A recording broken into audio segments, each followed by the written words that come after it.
And then as I kind of ran out of this building, there were these small flowers on the ground. I remember running past them, and I remember, for whatever reason in my head, I imagined these flowers were like these children that had been in this barrack. And I kind of stopped and I went back and I photographed one of these flowers because I thought, I should do this because this flower is like a child. And then I walked away again and I stopped again and I thought, how can I do this? I remember this really clearly, thinking, how can I walk away from these children?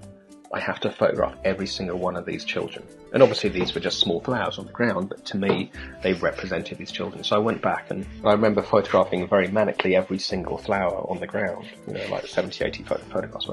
And I felt that the act of making that photograph, more than the photograph itself, was my way to remember each one of these children.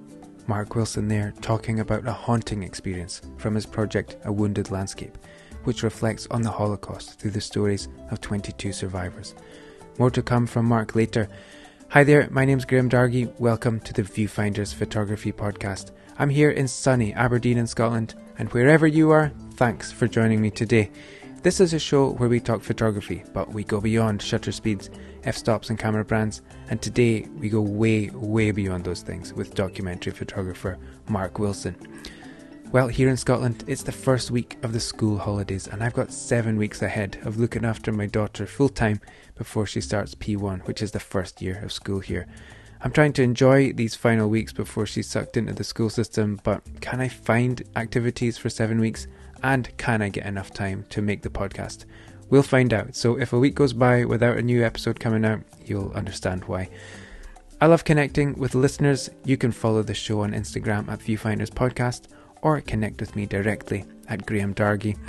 You could also check out the website, viewfinderslive.com, where you can listen to previous episodes and find out about upcoming photography events featuring some of my favourite guests from the show. Before we start, a big thank you to MPB for sponsoring the show.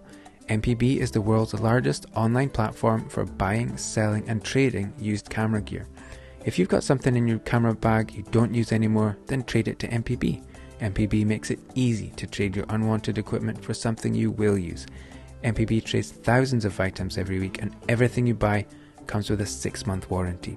There's a link in the show notes where you can get a valuation for your kit. Go check out MPB. Okay, my guest today is Marc Wilson, a documentary photographer from Bath, England. Marc's work has been published in National Geographic, the British Journal of Photography, The Times, The Telegraph, Wired, and he's exhibited his work around the UK and Europe. Marc's latest project, A Wounded Landscape, bears witness to the Holocaust through the stories of 22 survivors. It was shot over 6 years at 160 locations throughout Europe and features over 350 photographs. The project comes out as a book later this year, which is available to pre-order at Marc's website, marcwilson.co.uk. We talk in depth about this project, the logistics, the challenges, the sensitivities around it, and the importance of continuing to talk about the Holocaust and how the process of making the work changed Marc as a person. We also talk about Marc's other work, The Last Stand, which documents the physical remnants of Second World War defence structures and their place in the landscape that surrounds them. It's a fascinating conversation with a thoughtful, sensitive and articulate photographer, and I feel very privileged to share it with you today. Here's my conversation with Marc Wilson. Hi Marc, welcome to the podcast. How's things? Very good, thanks, Graham. How are you doing? Yeah, good, thanks. Really grateful for your time, Marc, because I've seen your work around for a while and I was really intrigued by it. It's not the kind of thing like that I do, with the documentary work. And I was just really interested to talk to you, and the more I looked into your work, the more I kind of uncovered. And you cover some kind of big topics or big themes in the work. So it's not like, for me, I'm quite happy going out and doing nice pictures of nice places, but with you it's another more layers of depth than that. So I'm really interested to talk to you about that. But I also discovered you're a commercial photographer shooting really good architecture and interiors, which is right up my street, and portraits as well, so plenty to talk about. But I like to start at the start. So do you remember the first time when photography really came into your life? I was actually, funny enough, I was talking to someone about this just a few days ago. I'd always, for a lot of my life, I thought it was a kind of almost happy accident that I studied sociology in Edinburgh. degree, and then I was sat in the meadows after that, and I was kind of thinking, what do I like doing? And I thought, I like taking pictures, and it kind of went from there. But I then remember that I'd forgotten something. It's really, really kind of much more lyrical and beautiful memory, which is when I was about 8 years old, and I was lucky enough on a family holiday in Portugal with my family and a friend of my dad's family as well. And we were sat round a table in the evening at a restaurant by the sea, and the dad of my father's friends, he brought out this camera, which was a Polaroid camera. Didn't kind of know at the time. And I remember he took a picture of us, and this strange sheet of white paper appeared out of the base of the camera, and he then laid it against this kind of like wicker basket filled with a wine bottle. And over the next 30, 45 seconds, this image appeared on this wicker basket of all of us, including myself. And I remember just being simply amazed by it, how not amazed that there's a photograph, because obviously we all knew about photographs, parents making you stand there for hours trying to taking a picture with a lens cap on, etc. But it was the first time I'd seen a Polaroid and the first time I'd seen an image appear in front of my eyes. And I remember it being at that moment thinking that's really beautiful. And then probably forgot about it completely. But I've always liked the idea that that photographic memory came through recall about 25, 30 years later. So that's the first moment that I guess photography touched me in that way. Mm-hmm. And then from there, when did you start to pick up the camera yourself? Well, I mean, most kids, I had like a Kodak Instamatic. Most kids are my age anyway. Kodak Instamatic, and took pictures with them and stuff like that. But it was kind of really more whilst I was at university doing my sociology degree that I became more interested in making images. And then my dissertation was about image creation in public service advertising. So I really kind of started looking at the way images are used and thinking kind of more coherently about creating images, as opposed to just taking.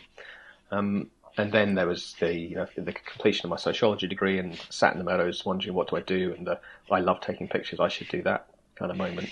And it was simple as, well, I'll put a portfolio together, and I applied to Napier, which was Napier Polytechnic at the time.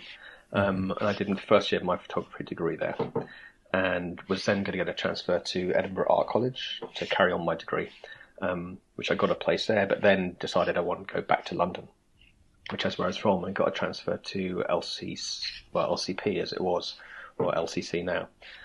And then took a year off and kind of worked as an assistant a couple of times, realised I wanted to go back to college after that experience. And then did my photography degree, and then did an MA after that as well. Okay. So I was just wondering, those days when you got into photography, this is in the film era, I guess. Yeah. I wondered if you still had the same wonder about the darkroom process as you did about the Polaroid thing, where you see the... every kind of new process that I came across was that same kind of wonder. So, it was it was before I went to college. So before I studied photography, I started processing my own work, which was basically to make a portfolio and just to make images. So I kind of bought myself an old enlarger. And some trays, and in my toilet in my rented flat, and then my bathroom in my rented flat, set up a darkroom. And it really was that moment of wonder that people talk about. When the first piece of paper that wasn't fogged by turning the light on by mistake, the first piece of paper went in the developing tray, and then an image just appeared out of it, and it was amazing. I remember the image really well. It was of I'd been back down in London and taken some photographs down in Chelsea Harbour before it was kind of all beautified. And there was, I think, an old shopping trolley in the river or something like that. But it was seeing this image appear out of the paper, and it was magical, and it was as magical a moment as seeing that first Polaroid, when I was an 8-year-old boy as well. Yeah. And I think every part of the photographic process, however convoluted and complicated and experienced and experimented with, is a kind of wonderful process. And to be honest, I haven't lost that. It kind of, you go through lots of different stages of the way that you make photographs. But with my project work, I remember every single photograph that I've taken. Not literally every click, but I don't actually take that many pictures. I almost try to take as few pictures as possible, because I like to spend as long as possible making each frame. But I can look at, any picture in my book, and whether it's The Last Stand or, Travelogue or the new book, A Wounded Landscape, and I can remember the moment I pressed the button. I can remember the sounds around me, and I can remember what the weather was like, and I can remember the feeling and the emotion and stuff like that. So I think, photography for me has that real kind of connection, a connection of a conversation between myself and either who I'm speaking with or who I'm listening to or the landscape that I'm in, something like that. I have the same feeling, actually. Most photographs I would look at, especially the ones that are good ones, you can go right back to there. They're definitely the ones that I show. I'm with you, exactly the same. It takes me right back to the moment. I was wondering about your early photography. Was it a documentary style that you were interested in at the time, or what kind of way were you shooting when you were studying? When you say early, how early? Oh, when I was studying? Yeah. I think like most students, I was kind of photographing a bit of this and a bit of that and a bit of everything with them. At first, with no particular direction. It was a combination of photographing what my lecturers asked me to photograph, and then at the same time trying to photograph the exact opposite of what my lecturers asked me to photograph, because they'd asked me to photograph one thing in particular. I think generally I didn't like the idea of being told that I had to learn a particular technique whilst making photographs. So I generally practiced the technique element, lighting, for instance, as little as possible whilst making what I thought were some interesting images and stuff like that. Now, I remember many kind of cliched images of kind of chicken carcasses and things like that, in my early days at Napier, which weren't particularly interesting. And I do remember my first year making one photograph down at the bottom of Newtown. I think there was a moon and there was a small stream involved. And I remember someone saying, Mark, wow, that's amazing. I can really see why you're here now. And I remember I didn't like the picture at all, because it just felt sort of, even at that stage, it felt overly romantic to me. And it felt like it didn't have any content to it. So, I think from the very outset of my kind of making photographs, there was always an interest for me in creating an image or capturing an image that had content and had something to it. But it then took me, sort of 15, 20 years to really find my voice working through various projects until I knew not necessarily what I wanted to talk about, but how I wanted to say it. So, until I found my language in that way. Yeah, that's really interesting. So, and when you went to do photography, to study photography, you'd already done sociology, so you're not, fresh out of school. So it's interesting that you kind of knew if you knew what you wanted to do, but you weren't just taking the kind of drip feeding from the lecturers. You already had some kind of sense of direction about your purpose and why you were there. And I think that had a positive and negative, that it's, it pushed me, and I didn't need pushing to make work in a way, because I wanted to make it. Yeah. But it also made me feel as though I don't need to learn that, or I don't need to learn this. Yeah. And I still think I could have more technical knowledge if I'd listened more to my first year lectures at Napier, for instance. But I've managed. So but the technical knowledge was only get you so far. Exactly. I'm a believer in technical knowledge. I think you need to have it, and it empowers you, no doubt. But you need more than that, and it seems like you were already into that understanding of it's not just about the buttons and the dials, The other thing I want to pick up on there was that took you sort of 15, 20 years, you'd said, to really get into find who you are as a photographer, maybe, if I'm putting words in your mouth. But I think that's amazing, really. I find that it sounds like from the front end that's a long time to really find what you want to do. But from my stage, I've been at it since the sort of 90s as well. I find that really encouraging, because you're always growing, I think. And I feel like I'm at a stage where I'm at a bit of a crossroads photography-wise. I can do what I do, but I want to do more. And I don't think, I'm not content to just go through continuing to do what I've always done. And so the idea that you can continue to develop and actually find your thing after a long way deep into this journey, I think it's really encouraging. I was thinking about it, about artists, musicians in the 70s. I've heard this, they might have got like 2 or 3 albums to really find themselves. Nowadays they get like 1 or 2 singles, and if it's not working, they're out, But sometimes it just takes that much time to really find your groove, right? Yeah, completely. It's, to me, it's about the time it's taken hasn't so much. It's not about what I wanted to say, but it's about how I've been able to say it. So, for instance, the work that I'm just completing now, which is based around 22 Holocaust stories. I've wanted, as I've told in interviews and discussions about that particular work, I've wanted to make a piece of work about that subject matter for the last 20 years as well. Mm-hmm. But I've never felt, as a photographer, I was able to do it properly until about 6 years ago. Mm-hmm. So it's kind of been, I've always known what I want to speak about. But it's taken that time to discover and mature my kind of photographic language so that I can now speak about the type of subjects that I do in a way that fits the subject matter and in the way that the subject needs. Mm-hmm. So as opposed to, it's not a question of me finding a photographic style. It's not mean because, I didn't think my pictures were cool enough, or, they weren't exciting enough, or they weren't, obviously not, technical's got nothing to do with it. It's very much about me finding a way of working that suits the subject matter that I like to talk about. And for me, that's, that way of working is a kind of subtle, sensitive, soft approach that way. And it just happens to take that time. But, there's also, it's quite romantic to think that it took me 20 years of living in a garret, finding my style. But, the first 10 years of that was, I spent working in bars, getting kind of drunk as well, enjoying life, doing bits of teaching and, selling some prints and stuff like that. So it's the journey, there's that, I probably shouldn't say this bit, but the journey's definitely got that romantic edge to it, I guess. Yeah. But it's also got that, realistic edge that I was, I'd done my degrees and my MA and, I just wanted to enjoy my life for a period. So I probably could have been doing everything 10 years earlier than I had, but, I'm happy with where I am. So I wanted to start to pick up on the first strand of your work as The Last Stand.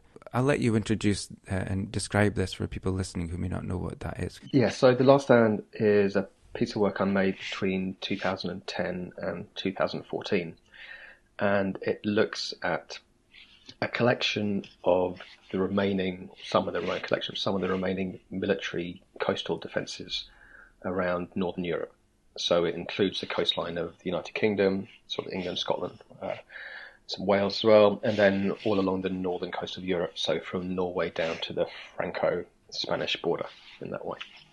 And the idea behind this work was to create a collection of images, but not simply look at the objects themselves, not simply look at these military defences, but to step back from them and very much look at how they sit in the environment today and how they sit within the landscape and, photographing today these objects that were made 75, 80 years ago and really, studying through photography how these two elements are combined. So how the man-made element has combined with the natural landscape around it. And, how one or the other has taken over in that way and how the man-made elements have become subsumed and consumed in some cases by the environment around it. And when I started making that work, I wasn't really thinking about the stories necessarily, individual stories behind these locations, but I was interested in the historical research element as well. So the work is kind of heavily researched in terms of each individual location as well. So it's obviously visually not a chocolate box pictures. It's not simply a recording of these objects, in isolation, but it's the objects within the landscape, but also framing the kind of 75, 80 years of time and coastal erosion, but also the history that kind of, and, the facts that underlie, and the building methods, etc., that underlie these images in that way. Mm-hmm. I was going to ask you about the research that you did for this, because I was thinking this would be a research-heavy kind of project. Can you talk a little bit about that process? Yeah, of course. Research it's a kind of maybe double-edged sword in a way, but it's really important to my work. But at the same time, I try not to get too bogged down in it initially. I think it's quite easy to. I was talking to some students about this the other day that research is an incredibly important element to give background and to give context, etc. But it's quite easy sometimes to get stuck in your research and end up using that as an excuse to not make work in some ways. So what I find I generally like to work is I do some upfront research to kind of give me an overview of the subject. And adding to the knowledge that I already have of the subject in other cases. And then take that research and then start the photographic process quite early on as well. So I can see how the two things connect. I can see how the photographs that I can potentially make fit the knowledge that I'm gaining and the research that I want to give to the reader and the viewer in that way. So, the research is up front, and then photographic testing comes with it, and, visual research as well as, written research. And then the research continues as I make the work in that way. So I don't do all the research up front. I didn't, for The Last Stand, for instance, I didn't research 120 locations and then go and photograph them. I researched 2 or 3 locations, went to those first locations, made work, didn't actually use those locations in the book because it didn't kind of work in that way, but then found more, did more overall research, found more locations, went to those locations, photographed them, and then the two kind of things went hand in hand in that way. Okay, I was going to ask about that, about how the idea for the project came to you, if it became like a fully formed thing, or if you had to start and then kind of it would unfold and show itself to you. Is it a bit more like that? Yeah, it was the kind of the overall, the nugget of the concept of the work came, was there with me. It came from a previous project I'd done, which had small elements of this kind of, historical coastal military defences in it. And it's something that I wanted to expand upon because I thought it was a subject that was of interest, both visually and, kind of research point of view. So it was very much that, do some research, make some work, and look at the images I was making and see if, from a visual point of view, they would be visually interesting and visually enticing, and would they be strong enough with the objects themselves, the landscapes, and then the way I photographed it, would that be strong enough to keep people interested and to make people want to, in the case of a book, then turn a page to look at another one. And, it was the testing was almost to see that once you've taken one photograph, would that be enough? And was there any point to taking another photograph? Would I end up just repeating myself over 80, 90, 100 photographs, etc. in that way? So it was kind of, the research went alongside that visual experimentation in that way. But it was also about how I could make the work, what visual method I could use to photograph these objects, these landscapes that would tell these stories or show, represent or show this historical research in the way that I thought was right. Yeah. And so the way you shoot the locations, it's often in this kind of very soft light, kind of misty conditions. You said that's a choice. So, and that's a way for you to communicate the passing of time. What is that really saying in the images? Yeah, I mean the everything of photography is a choice, obviously. But that as well for me, that's a really important choice because that dictates the look of the images. One thing I've always known this, and this is just my my way of working. Other people can work in totally the opposite way, and that's what works for them. But I think because of the subjects I approach, I never feel the need to add power and contrast with my images to the subject, because the subjects that I'm talking about and the stories that I'm telling have plenty of power and contrast, trauma, tragedy, history contained within them already. So I feel my job as a photographer is to represent them in a kind of historically, but also a humanistic way, in a way that's kind of sensitive and soft and subtle. So for The Last Stand, I wanted to choose, because you can choose, even if you're working outside, you choose the light you want to work under, the conditions. So I wanted to choose the conditions that would help me create a softer, more sensitive, more subtle imagery that wouldn't shout and scream at you. I didn't need to add anything. I didn't need to add contrast from the sun and shadows. I didn't need to add any extra lighting. I didn't need to add anything. I just needed to. And it wasn't, it's not a case that I thought I just have to show things exactly as they are, because, I chose to shoot them in softer grey light. So it's very different to how it is on a blue sky day. But that's the kind of palette that I chose so that the images wouldn't be shouting. And it was also the idea that because I knew I was going to, I was creating a series of work of, in some cases, similar looking objects. I wanted to create this, quite singular look throughout the work so that no image would look visually too different from the other because of the lighting conditions. So they were all very, very planned, the images, in terms of lots of recce's to know when was the best time in terms of tides, with the height of the water, when there was that involved. And then always get those tide times as early as I could in the morning. And that was for two reasons. It was one, because I didn't want people in the images, and also to have the softest light possible. I really like, with that project, I really like the light that you get 10 or 15 minutes if you're lucky. when the sun hasn't really come up over the horizon completely, or there's clouds at the bottom of the horizon or some mountains sometimes, but you have enough light, so there's no direct light, so you don't get those contrasts and things. But then I took that stage further, that I'd look, if possible, for grey, flat skies, to kind of have that singular tone. And if there's mist and fog, even better, because it just helps, kind of push that across. Yeah, I was thinking you would love Aberdeen because it's grey flat skies all the time. Yeah, so the work I did up there was fantastic. I loved it. I was looking at one yesterday at the beach at Many, if that's the right way to pronounce it. And, but that was amazing. This is the idea we were going back to, remembering every photo you take. Yeah. That one I remember, doing a recce, and it was like in summer, so I was trying to shoot at 4:00 in the morning, 4:30 in the morning.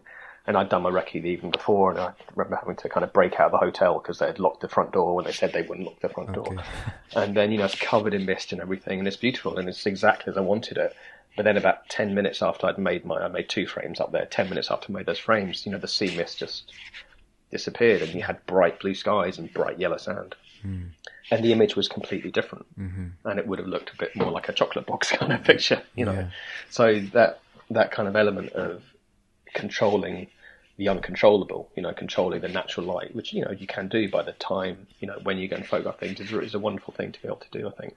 It takes lots of patience, and it's why it took 4 years to make that work, because I had multiple trips where I'd drive through the mist and fog to the coast for it to lift, 100 yards before I arrived there and stuff like that. So that's okay. Yeah, I'm glad you've spoken about that, because I was going to ask about the just the logistics of it, because it's so many locations, and to get it just in the right conditions, it's planned, as you say, and it's not a guarantee that you'll get that. So it shows you must have been quite tenacious to really see that through, and you're working commercially presumably at the same time, and maybe family life and things. It's not an easy thing to pull off, I don't think. No, it's hard. So like I kind of mentioned, I think this is why it took 4 years, because there was a lot of waiting, a lot of planning. In general, I would always try and photograph under the conditions I wanted as much as possible. And for the locations in the UK, that was a lot easier, because you could look at the weather, and based on when, I had a diary of when the tides were going to be right, etc., the times were going to be right. And if I knew the next day or the next 2 days it'd be right, I could, if I didn't have a commercial shoot on, etc., I could drive and I could do my recce the evening before, and then wake up early the next morning, and I'd always just stay in the cheapest kind of hotel or B&B I could find. So the planning was done kind of on the hoof, as it was, and then make my work and then drive home. Or sometimes I'd have a little trip around the UK, because you're going to have bad weather for weeks on end, which is great. Whereas the work on the continent was a touch harder, because you could leave it as late as possible, but you couldn't always book a flight the next day because of expense, no more than anything. So I'd kind of, with the continental work, I would plan a bit more in advance, but still as close as possible to the time, to get those weather conditions. And then, in terms of combining it with commercial work, I was quite lucky at the time with a lot of my commercial customers that they would always ask me when I'm available, as opposed to, Mark, we have to shoot it on this day or that day. So, I would, it was a juggling act of those things. And then obviously, as you mentioned, kind of mixing family in as well and stuff like that. So kind of juggling those three things together. And I'm sure I dropped the balls on a few occasions. But it's like, that happens. And so when did that really become a book? I mean, how far into the process was it that you thought, well, this is a book, or did someone approach you, or how did that go? With that work, it didn't start off as a book wasn't on my mind when I started the work. It was, more for exhibition. So I started that work in 2010, and the idea was at first to kind of cover, UK and Europe, and then, because of finances, it was kind of mostly UK, and I did like a Kickstarter campaign to fund the making of the work. So I put, that project was funded kind of 50% through two Kickstarter campaigns, and the other 50% through my commercial work that I kind of put into the work in that way. And then as I made the work about halfway through, and then I did the second Kickstarter campaign to get extra funding so I could, cover the European locations as well. It was at that time that I started thinking, once I'd seen, 30, 40 images together and started doing more of the research, it was at that moment that I realized that this not could, but should be in book form as well. Because, a book is a completely different vehicle to an exhibition, and it's a completely different vehicle to an online experience, etc. And not every work should be a photo book automatically. I think a lot of people, it's a mistake maybe that people make.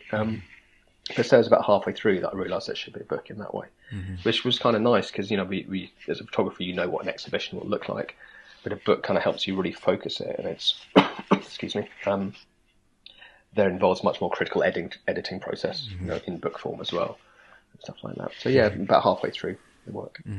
And how has it been received? It seems like it's been received well because you've sold out a couple of editions of the book.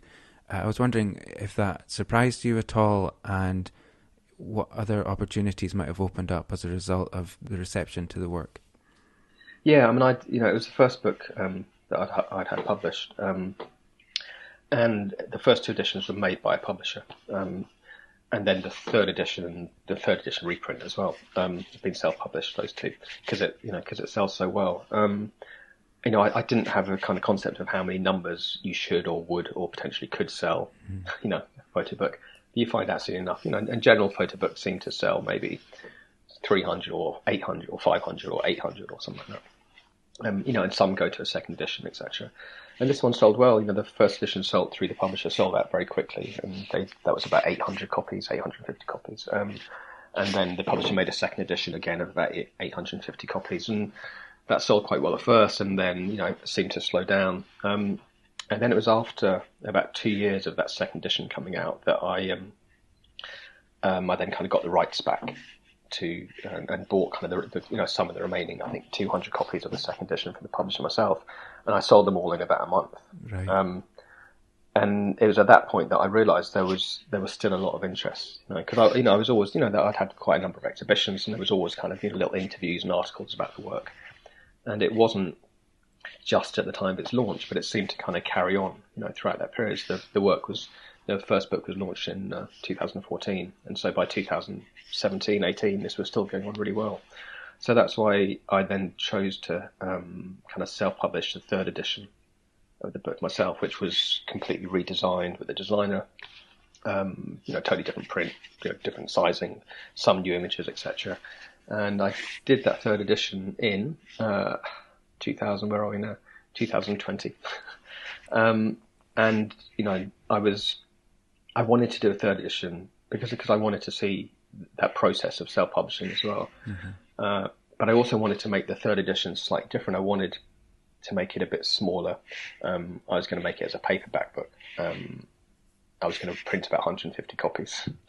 And then I started doing pre-sales. And the pre-sales kind of went, to 50 to 100 to 150 to 200. And then by the time the pre-sales went to about 300, 400, I was doing proofs and tests with my designer. We were going to print digitally, and we kind of realised that digital printing didn't work for this particular book. Digital printing is wonderful, but not for these images and the type of skies, etc. we have in it. So we wanted to print it litho, so that meant printing kind of 400 books minimum. But I'd already pre-sold 400 books. And then we went from soft cover to hard cover, because I'd suddenly felt inside myself that a soft cover wasn't good enough for this, and it needed to be a hard cover, and the size went back up a little bit and stuff like that. And then it ended up thinking, well, we're going to print 500 copies, and the pre-sales kept going well, so we went to print 750 copies, and then I just took a punt and thought I'll print 1,000 instead. And a lot of people told me I was crazy and that I'd sit here with piles and piles of books for the rest of my life, because this was the third edition, But that third edition sold out in about 2 months, which was fantastic. So, which was 1,000 copies. So, by that point, the book had sold 2,800 or 2,900 copies by that point. Which is great, obviously. And then, because that third edition did so well, we made a reprint of the third edition. So it's not a fourth edition, because it's basically a reprint with a slightly different paper colour on the front, and that's going really well. And we printed 1,000 of those as well. And sold about half of those so far. So it's done really well as a photo book. It's sold 3,400 copies, and it's still going, which is great. And I still have articles about it, and every week I'm down the post office sending sort of 15, 20 copies of the book, which is really nice. So there's obviously something about it, which people like. It's work that I went through a period between the second and third edition, so kind of 2017, 18, where I actually got very bored of talking about it, and I felt I had nothing else to say about it. Someone would ask me about The Last Stand, and I say, I don't know anymore. Let's talk about my new work. But as you can tell now, I'm very happy talking about it. It's kind of given it a new lease of life for me, which is really nice.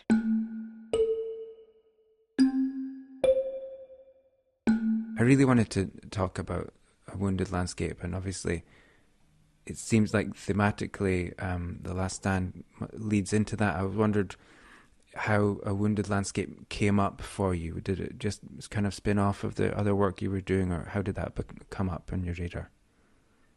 So yes, as I kind of mentioned before, it wasn't a continuation from a subject matter point of view. It's a piece of work, or a subject that I've wanted to make as a photographer, and as a human being. Much more importantly, I've wanted to make a piece of work about it, and wanted to talk about it and discuss it for 20, 25 years.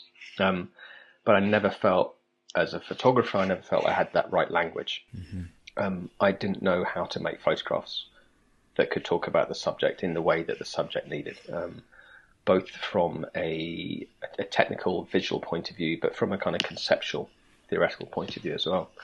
And then after I completed The Last Stand, so when The Last Stand finished in 2014, I was kind of looking at the book and looking at the work, and because it had that kind of soft, sensitive sort of subtlety to it, I thought that maybe I'd now had that right language. Maybe I could make a piece of work about the Holocaust using the kind of imagery and the direction of imagery that I'd created with The Last Stand, and that I finally had that voice.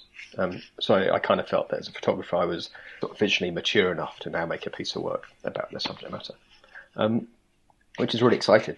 And I remember I had lots of conversations with family and some friends about potentially making this work.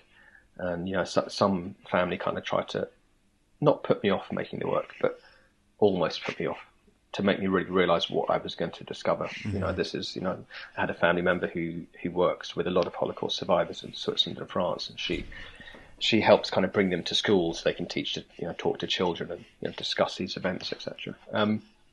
But we went through these conversations, and whilst they were almost trying to put me off making the work, I knew what they were really doing was just preparing me, for what I would potentially discover. And I still didn't know the particular direction I was going to make. But I ended up down in the southwest of France in a place called Rivesaltes, which is quite near Perpignan, to a very specific location, which was an old Second World War internment camp. And this was a location that was spoken to me about by my cousin in Switzerland who works with Holocaust survivors. And I had quite a set idea of how I was going to make the work, and it was very much based about The Last Stand. I took a 5.4 camera with me, and I took a medium format camera with me, and a 35mm digital camera as well. And I kind of did my research, about the history of the location, obviously, but also about the landscape. And I was going to find the highest ground I could find and photograph this camp, this object, as I saw it at the time, within the landscape. So very similar to the way I was going to photograph The Last Stand. And I kind of, got in my rental car and drove and found a hill and walked up a hill with all these various cameras. And before I'd even set my 5.4 up, I knew that it was wrong. I knew that I didn't want to set this large camera on a tripod up and put a hood over my head and gaze at this landscape, in that very obviously objective way, for me. So I shot some work, or made some work with my medium format film camera that I had with me as well. And I also made some work with my 35mm digital camera with me, so I could see it immediately at the time. And then I went back to my B&B for the night, and I kind of looked at the work that I'd made. And the whole Last Stand was all shot in film, so I never had that, I didn't shoot Polaroid at the time, so I never had that option to look at work as I was making it. But with 5.4, you take one picture, you know what it's going to be like. Mm-hmm. So I made work of this kind of old internment camp from a distance, with a landscape surrounding it, this kind of modern, urban, industrial landscape around it. And then I looked at these photographs that night, and they left me completely cold. They were wrong in every possible way that a picture of this subject matter could be wrong, as far as I was concerned. They were beautiful images, and the light was soft and beautiful, and it was an interesting landscape to look at, and there was this object within the landscape, but it felt completely objective. It felt like I was a voyeur in a way. It felt like I was standing behind a glass screen, looking at a diorama in a museum. And I knew that it wouldn't work that way. And I remember sitting in that B&B, and it was a lovely little French B&B. And I was really disappointed, because I got so excited over the last 6 months at the thought of finally being able to make this work that I wanted to for so long, that I had this language, and I was really disappointed with myself. I thought, well, I can't do this. This will be a waste of my time for the next, I thought at the time 2 or 3 years. But at the same time, I knew what I had to do as well. I knew what I wasn't doing, and I knew that the thing I wasn't doing was the thing I had to do, which was to go into this location. Because I had very purposefully stood outside it and not gone over that kind of metaphorical barrier to really become engaged with the history of this location. And in this case, there was an actual barrier. There was like a 4 or 5 meter earthwork that was built around the whole site. And so I remember the next morning, got up early, and I walked and I climbed up over this barrier, and I'd hurt my knee playing football a few months before it, so it wasn't that great an idea, And I went up and over this barrier and into this site, and there was a very specific location I was looking for within this site as well, which was an area called K12, like a barrack, K12, and this was a barrack where children had been kept. And so these were Jewish children that had been taken from various parts of France, and they were kept in this internment camp in the southwest of France. And the children had been separated from their parents. And I'd been told the story of this Swiss Red Cross worker that had gone there to try and she had been allowed access to try and help and to make the children's lives a bit better, and that she had brought paints with her and that they'd painted scenes on the walls, which you could still see potentially. So I spent about an hour and a half walking around this site, making the odd photograph, but really looking for this one barrier, this barrack, excuse me. And then I found it, and I kind of walked in, and it was, the roof had collapsed, and one of the walls had disappeared. So it was a bit like you can imagine in terms of size, like a school classroom in the UK, like a 3-sided school classroom with no roof, surrounded by other similar structures in the big open wide landscape with a kind of wind farm next to it, and the village nearby in the town. And I remember walking through, and there was this kind of snaking path through the broken roof tiles on the floor that had been man-made obviously, to get there. And I discovered why later on. And you can still see some of those pictures and those paintings on the walls. And this, these were made in 1942, 1943, etc. So, this is, my quick maths is like 80 odd years ago. And you can still see these beautiful children painted faded scenes of like sapin, pine trees in the hills, and a train going through a tunnel and a boat on the ocean. And they're incredibly faded, but you can see them. And it was amazing, to be there, and a really kind of touching moment to know that these paintings were done by the hands of these children at this time. And then I remember that at one point in my foot, I was wearing these boots, and my left boot stepped on one of these tiles that I was walking through, and it made this incredible kind of crack sound. And it's what I always imagined it'd be like in St. Paul's Cathedral if you shouted, the Whispering Gallery, which I've never been to. But if you shouted loudly, it would just like take over the whole space. Yeah. And so there I was in this kind of 3-sided, no-roof building in a wide open plain with this massive screen. Because to me, symbolism, etc., it felt like the screams of these children. And I practically ran out along this snaking path. And I found out later that the snaking path had been made by the French Secret Service because they used to use this as a training ground. Luckily, not on the day that I was there. Okay. So my research hadn't been that good, obviously. And they knew people went there. And then as I kind of ran out of this building, there were these small flowers on the ground. I remember running past them. And I remember, for whatever reason in my head, I imagined these flowers were like these children that had been in this barrack. And I kind of stopped and I went back and I photographed one of these flowers because I thought, I should do this because this flower is like a child. And then I walked away again and I stopped again and I thought, how can I do this? I remember this really clearly thinking, how can I walk away from these children? I have to photograph every single one of these children. And obviously these were just small flowers on the ground, but to me, they represented these children. So I went back and up until this moment, my work had always been very considered and very slow and tripod-based, etc. But I remember photographing very manically every single flower on the ground, like 70, 80 photographs. And I felt that the act of making that photograph, more than the photograph itself, but the very act of making that photograph was my way to remember each one of these children. And I remember thinking at the time how amazing it would be if I could meet one of these children as well. And that did happen 4 years, 4 years later, in fact, for that. But it was kind of it was then when I went beyond, and then I made some more work around that landscape. But it was really that moment, and then conversations when I came home with some other people about that the work really formed a direction. That I still knew the visual language, had to be soft and sensitive, but not simply wanting to talk about those children that I'd come across in this internment camp in the southwest of France. But I wanted to tell stories. I wanted to tell stories of people at the time. So I wanted to tell and talk about, because the history's been told before, obviously, but to talk about the history and to talk about the individual experience of a small number of people at that time. And in doing so, each experience, each story I tell would be a reflection of, 10 or 100 or 1,000 or 1,000,000 other people. Because I remember thinking, that those children, and I had at the time, I had a 4-year-old boy, as well, 3.5-year-old boy, when I was at that location.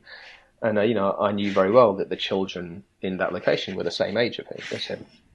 So I remember very clearly putting those two things together and realizing that each of these people that were involved in this history, the victims of this history, the people who either survived or were murdered, they were exactly like me, or exactly like my child, or like yourself. And that they all had parents, and they all had sisters or brothers or aunts or uncles. And so that they were all like us, and we were all like them in that way. The perpetrators as well. And so that's what I kind of realized I had to do, that I had to start telling these stories. So that's how the work kind of came about. So I had no set number of stories. I had no kind of specific locations I wanted to visit. I'd done, prior to this first visit to this place in the southwest of France, I'd made research, and I had a map at home, and I had a number of dots, like 80 dots on a map of Europe that I wanted to visit these locations, but there was no specific connection between them. And so what I found is that through these stories and through discovering these stories, it created this kind of spider's web of a map of connections. So each story, whilst being individual, was connected within itself, from this location to that location to that location. And then you'd soon see that the next story you come across, without realizing it, is connected to that first story, or perhaps the fourth story, the fifth story. But so they end up, we've ended up with 22 stories, and not because that was a particular number I was looking for, but that's what I came across, and that's the number of stories that found me or were given to me in that way. And I never went looking for particular stories. This was important because and this is because this is what I feel, but I never wanted to see that, one story was more important, or one person's story, was more important than another person's story. One person's life is not more important than another life. And I never wanted to choose stories depending on what locations, where they'd come from or where they'd been to, because it wasn't about that, because every location is as important in that way. So you end up with this kind of spider work of 22 stories that are all, without knowing it, interconnected. Some are quite closely connected now, but at the time weren't connected in that way.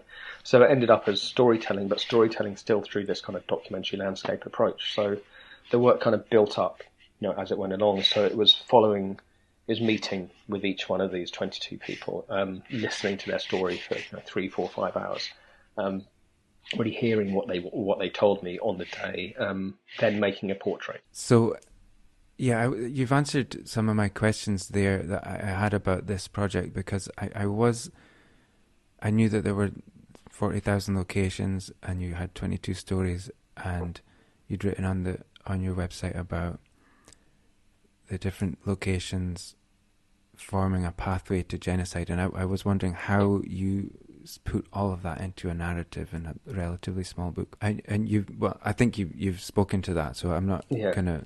But I did want to circle back to, you were saying about the location you were in, the first location you were in, and you ended up talking to one of the survivors who had been a child in that location. I have to ask a follow-up. How was that meeting? Well, yes. So it's I kind of said that I never wanted to find people who were, particular stories, etc.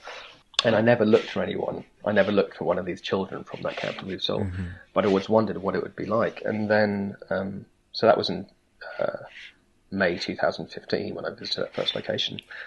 And then about 2 years ago, kind of at late 2018, 2019, my cousin from Switzerland, the one who works with Holocaust survivors, got in touch with me and said, Mark, I've been contacted by a family in America whose mother or grandmother was a child survivor from this camp in the southwest of France, because they'd seen the work I do, and they're doing some research into their family history.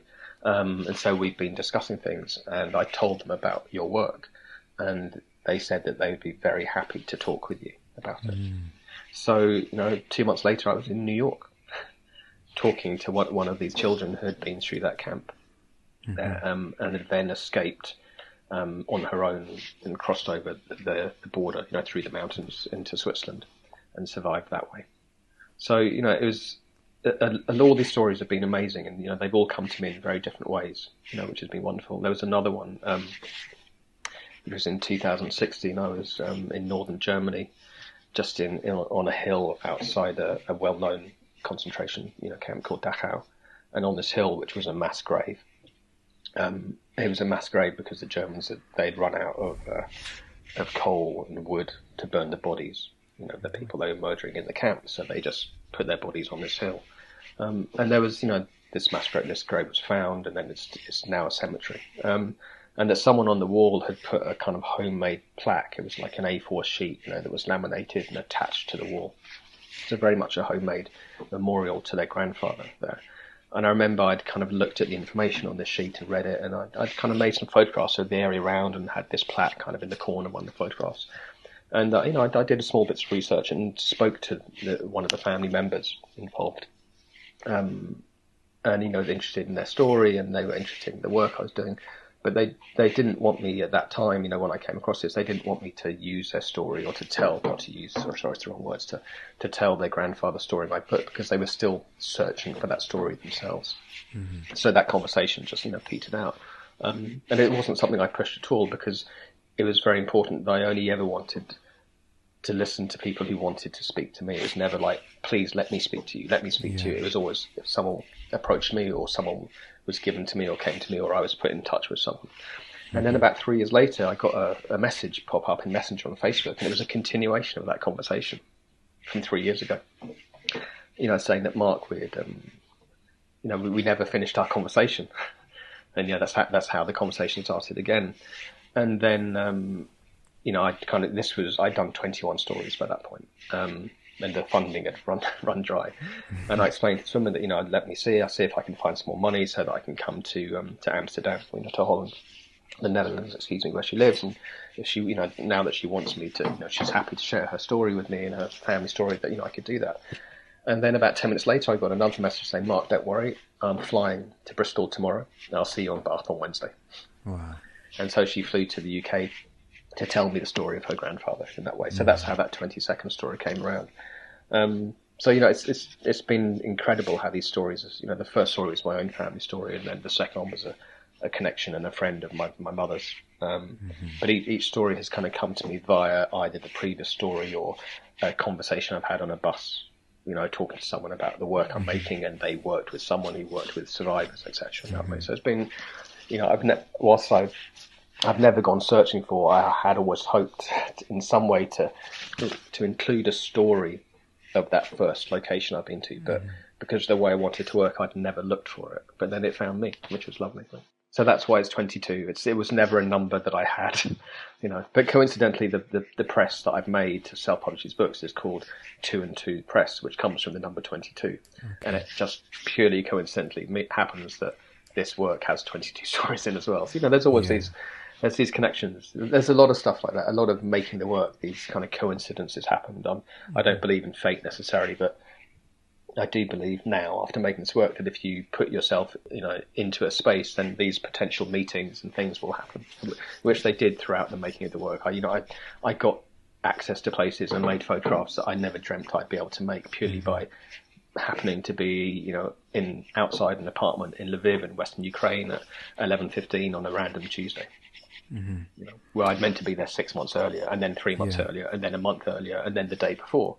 So it's incredible how that works. Yeah. Well, I think if you're doing the right thing, then good things will come to you. Yeah, I think you are doing that. I think it's so powerful to personalize this history, because when we talk about the numbers of people murdered in this, it's unfathomable, really. It's hard to really get around it. But from what I've read about this section of history, I was reading a book by, I think it's Edith Eger, who was in Auschwitz at some point when she was a young woman. It's just so powerful, that those kind of eyewitness accounts, and it changed. I would say reading that book and another book around the same time changed me for sure. I was wondering what impact how you've been changed through the process of making The Wounded Landscape. Hugely, for a single word answer, it's all the things that my mother and my cousin warned isn't the right word, but told me I would come across and could potentially happen, have happened in that way. But I see it as a positive thing. It's like the places, like the people I've sat across from and listened to their stories. When they shared their stories with me, and these are. There's these words that people use like unimaginable and impossible and things like that, but they're not unimaginable because we have to imagine them. They're not impossible because they happened. They're not things that happened in another lifetime because they happened within our generations. They're not things that happened in another part of the world because they happened on our doorstep. They're not things that happened because they were done by monsters. They were done by men and women just like you and me. And all, every word I've heard and then every location I photographed at with these words in my head, has affected me hugely. And, these 22 people I've met, will never leave my mind. The places I've seen connected to the stories I've been told will never leave my mind and stuff like that. But, that's the role I accepted. When I took on this piece of work, that I knew these things would happen, and I knew that they'd have a powerful impact on me. But I've also known throughout the whole time, I've often made work whilst crying, because of what I know at these, these locations are strong anyway. But when you have a personal story connection to them, it becomes even stronger. And, every time I came back, I went on like 45 trips or so, I think, to make the work. And every time I'd come back 2 or 3 days later, I'd be in my car driving somewhere and some completely unconnected random piece of music would come on. And for whatever reason, the kind of music would tug at an emotion and a memory. And I'd kind of have to stop the car because I'd break down in tears based on what I'd seen and what I'd visually seen, and then connecting that to the person I'd then sat with, like a meter away across the room, and we'd held hands and they tell me these stories. And when you can personalize things, it has a much deeper impact on you. But I've also never lost sight of the fact of how lucky I am that I can freely, go to these places today, and I can make my work freely, and I can come back and I can tell people about them. So I've never lost sight of how lucky I am as an individual state to be able to make this work in that way. So whilst it's deeply affected my life and it will never leave me, that's the only way to make a piece of work like this, And that's what I realised standing on that hill in the southwest of France, that I couldn't stand objectively at a distance, but I had to not put myself in these places because you can't do that, but I had to involve myself directly within this history and within this landscape, to be able to make proper work in that way, that would powerfully yet still sensitively tell these individual stories. But, like you say, the individual story that helps humanize, this numbers, when we're told about 10,000 or 100,000 or 6 million, etc. It's very easy to see it as a figure without the faces. Yeah. So to individualize it was really important, but at the same time, not to make it only about this individual 22 people, because it's not just 22 people, it was 6 million, etc. people. So it's that kind of back and forth between that number and the individual in that way. So it's there, it's in my mind, it's in my memory, it's in my heart, it's there forever. But it's okay. I'm lucky enough to be able to take those things in and stuff like that. I won't say it hasn't been hard, but it's hard because it's something I chose to do, and I'm lucky enough to be able to take it in that way. To have the privilege to make the choice completely. To do that. Yeah, I get you. Where can people find your books and support your work? So it's all the books I make are all sold directly through my website now, which is markwilson.co.uk. So it's Mark with a C, obviously, for that. Yeah. And then within that, there's information about each project I do, and then there's within the project, there's links to the book. There's also like a book and print sale page. So The Lost Land and Travelogue are available, and then A Wounded Landscape is kind of in production at the moment. So that, when it's available, obviously, for pre-sale, stuff like that at the moment.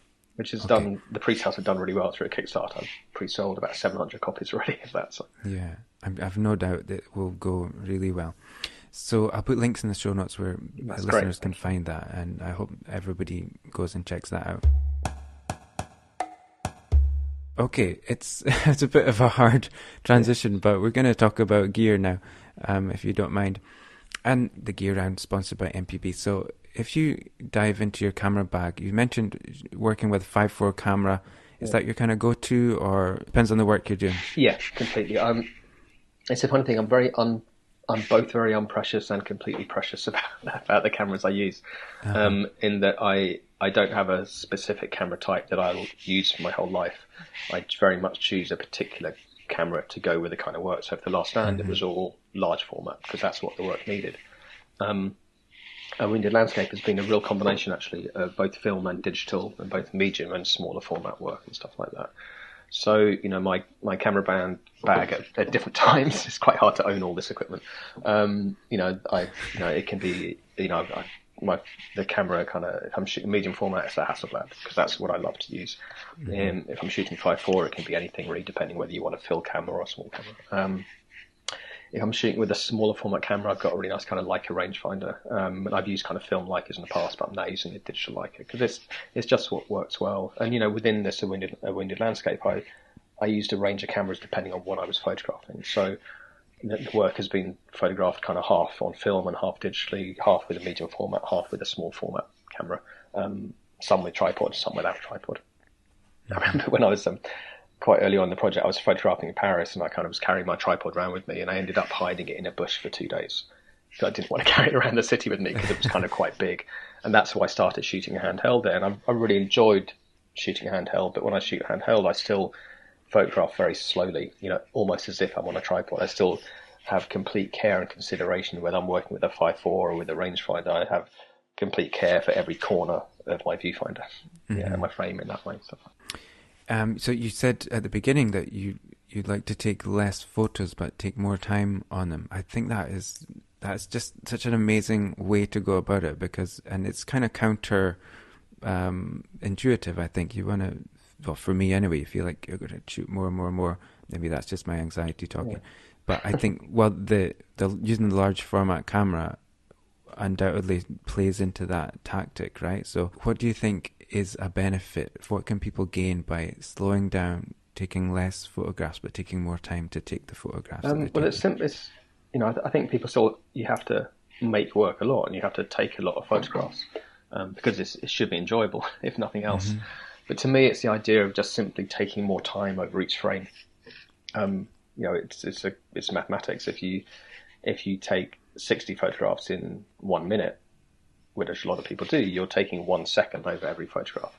If you take 10 photographs in 1 minute, you've got 6 seconds for each photograph. If you take 3, you have 20 seconds. And, this is just me, but I'm of the belief that those 3 photographs, those 3 frames you may make in a minute, should all be really good, or should be very close to being good. Whereas if you're taking 60 in a minute, there's less chance of them all being good. It's luck or skill. There'll be one that's in there that should be good as well. But that's how I like to work. And there's photographers that will listen to this, photographers, they will listen to this, and they'll be shoot as much as you can, take as many pictures as you can, and that's as valid an answer as well. It's just that for the way I like to work, I like to slow everything down. So even if I'm shooting handheld with my Leica, for instance, I won't photograph much because I like to study the frame. I like to study the frame before I bring the camera to my eye. I like to study the frame when the camera's to my eye and breathe and make the photograph. But I'm lucky because I can do that because of the kind of work I make. If I was doing work where it's more fast-paced and there's continual movement, then you have to photograph quicker. But so, for me, that's what works and stuff like that. But it's, I think that even if someone's photographing those 60 frames a minute, you can still see every frame that you're making. You won't remember each one, but you still have to take that care and consideration. So there's perhaps less down to chance and luck and more down to the choices that you make as a photographer in that way. With you're shooting interiors as well, work-wise, that's very methodical, isn't it? I mean, what equipment do you use when you're shooting like a kitchen or an interior? Yeah, so my commercial work is like DSLRs, but it's all with shift lenses, etc. in that way. So the way my kind of photographic background and education, etc., came out, it was like a combination of 5.4 or medium format, but always tripod-based film for my project work, and always tripod-based DSLRs for my commercial work. So they kind of went hand in hand. They're very different subjects, obviously, but the kind of working methodology is quite similar. That it's it's slow and it's considered and it's, checking the corner of each frame, etc. in that way. Mm-hmm. Yeah, I get that. I'd love to talk to you about the interiors. We just don't have time. It's been on my list to have an interiors photographer on the podcast for ages, because it's one of the things I really enjoyed doing. But maybe we can talk about that another day. But yeah, exactly. Let me ask you the question that I must ask. Is there anything in your camera bag you just never use in? I use my light meter less and less. I have to say, if I'm shooting with the Hasselblad at large format, obviously you have to, but because at the moment I'm using like an M240 Leica, so I'm kind of using the light meter in there more and more. Okay. So there's nothing I don't use, but I think that's the thing that I use less and less these days. Mm-hmm. Okay, well, most photographers have something in their bag they're not using, so why not trade your unused gear to MPB for something you will use? MPB buys, sells and trades thousands of items each week, and everything comes with a 6-month warranty. I'll put a link in the show notes where you can get a quote for selling your unused kit to MPB, and I'll make a link to all the gear Marc mentioned. So thanks again to MPB for sponsoring the show. Okay, I have a round called Double Exposure where I ask about my favourite picture of yours, and then I throw it back to you to let me know if there's one photograph or experience or memory that you have from your photography journey. Well, there was a shot of a lady called Rita Weiss, or Weiss, I don't know if I'm saying it right. I just wondered what the story is on that image. Are you okay to share that? How long have you got? Yeah, just however long you've got. Yeah, it's one of the stories, in a wounded landscape, and it's probably the one that's, I feel comfortable saying this is potentially the one that's touched me most, I think, of all the stories, and that's because of the meeting. So I met her, I was introduced to her via that bus journey that I spoke to you about. So I was in Israel on a bus going from Tel Aviv to a kibbutz in the far north of Israel. And this was following the story of a man called Eugene, who I'd been introduced to by a woman who I think I first spoke to about 12 years ago about my work at the Last Stand. And then, we've had kind of conversations since then. And then when she heard about the work I was doing with the Wounded Landscape, she said that she had come across this individual called Eugene who lived in both Israel and America, and I went to meet him in both places, actually, both in Jerusalem and then in kind of Florida as well. And then I was in Israel on a bus journey following his story, and I just got talking to, as you do on bus journeys, talking to the girl that was sat next to me. And she was asking me what I was doing in the country, so I, kind of explained to her, and I've got this little sort of box of prints, the 7x5-inch black box of prints of the work that I've been carrying around me for the last 6 years, so which I show people. So it's a really nice way to explain what you're doing. Okay. And I told her what I was doing, and she told me that she, until last year, she had worked for a group that helps with Holocaust survivors in Israel. And would I be interested in talking with any of them, for my work? And I said that, if she wanted to see if any were interested in talking with me, that would be fantastic. And that's how I got in touch with Rita. And then the following year, I was back in Israel following kind of 3 more stories, with which Rita was one of them. And we had an amazing afternoon. I spent, I think it's about 4 hours in her flat in Tel Aviv. We ate, wonderful cake, drank huge amounts of coffee and tea, and her daughter was there as well. And Rita told me, her story. And, she was 94 when I met her. And, it was an amazing experience, and I sat there, transfixed, touched, smiling, in tears for 4 hours, whilst listening to this, this one woman tell me her life story. And, she told me everything from when, she was like a 4-year-old all the way through her life, and, particularly through her experiences during the war. And, they were stories filled with love and story filled, with families being torn apart, trauma, tragedy, terror, death, everything imaginable. And then, even though I don't particularly like this work, but everything unimaginable to most of us as well, of, things that happened to family, things that happened to her, and, events that happened to people around her, and how close she was to death on so many occasions. And, the moment when she gave up, and she thought she was about to die again, for that final time. And it was doubly touching because her daughter was there, and there were moments of incredible tenderness between Rita and her daughter whilst she was telling me the story. Things that she'd obviously told her daughter before and her daughter knew about, but that were still so touching at the time. That and I remember this really clearly, that there was a moment where her daughter went over and just kind of sat by Rita's feet and put her hand on her mother's knee. And I remember thinking how beautiful it was, and I also, I was listening to what she was saying, but I was also, as a photographer, thinking that's such an amazing visual. But I never once thought about taking the picture because it was such a tender moment between the two of them. And we became good friends, and I spent the next day with her daughter, and her daughter kind of told me more stories, and these kind of Auschwitz recipe stories that are in the book as well. And it had a real kind of profound. It was one of the earlier stories of people I'd met as well, and for whatever reason, it had a very profound and kind of deep effect on me in that way. And then I found out about a year and a half ago that Rita had died; she had passed away as well. So that's the story of Rita. So that of all, there's no kind of level of depth or greatness or sadness or trauma between these stories, but for whatever reason, it is human beings all touch you on different levels, and other people I've met have touched me on an equal level, but some of the different types of emotions. But I remember that one being one of real, kind of love and sadness at the same time, I think. For putting like Rita's story into the book, so there's a portrait. Did you photograph some of her belongings or artifacts from back in those days, and tie that into a location as well? Is that how you put it together in the book, or how does that work? With each of the 22 stories, there's a portrait, and in some cases there's an old photograph or an old kind of piece of paperwork that I photographed as well, but not in every one because I didn't want to be systematic about it. And then those aren't necessarily tied into a specific location, but they're just within that story in that way. But the portraits are beautiful to make because, like I said, I always make them after we've had these conversations. So this is after. Okay. And these these people are old, and most of them feel or say, or their children who are there say, maybe half an hour because my mother's tired and my father's tired, but they talk. And I remember Rita very clearly. So she was born in kind of Transylvania, so Hungary, Romania. And her first language was in no way English. She spoke Romanian, she spoke some Hungarian, she spoke Hebrew, etc., etc.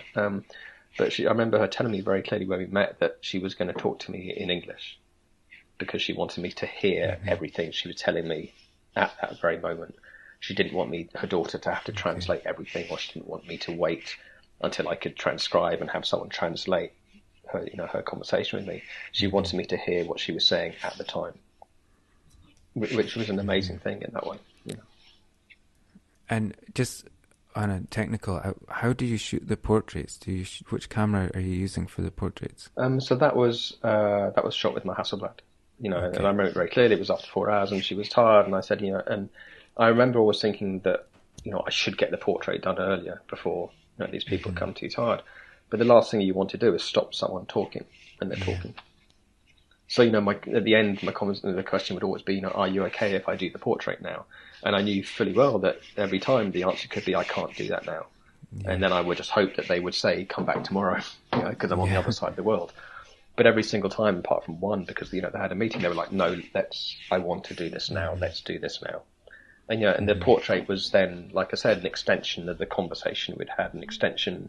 I always like to take the portrait as an extension of my listening, to, in this case, Rita. So it's, it's a slow process. We then spoke of other things. We spoke about my life in the UK whilst I'm setting the tripod up or whilst I'm loading the film and this and that. And they've always, by that point, they'd always seen some of the previous portraits I'd made, so they knew the kind of work I was making in that way. And, you'll notice that every portrait in the book, they're all looking at me, which is what I like anyways, in portraits.